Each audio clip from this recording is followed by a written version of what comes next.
中秋节除了食月饼、看月娘，还佫有拔饼活动，是闽南地区历史真久的传统民俗游戏，嘛是无形文化资产，是由6粒豆仔等出来的点数组合，得到相应的月饼奖品。拢做63个饼，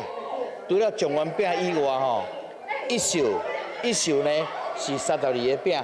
二局是36个饼，上趣味是伫遐咧抢状元，到底。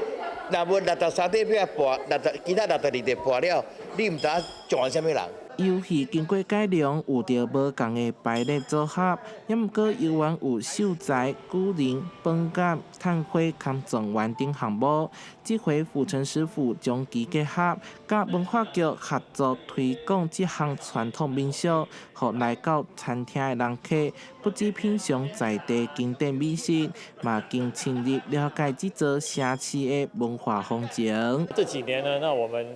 在复原相关的一个民俗活动上面，其实我们也用了非常多的一个心力。那尤其有一些是随着时代的一个影响呢，那有些民俗活动它渐渐的式微。那这次我们李董事长登高一呼，让中秋薄饼这样子的一个民俗游戏的一个活动能够重现借了这次的薄饼，我们也在中秋之前，我们推了很多就今天薄饼的奖品都是我们自己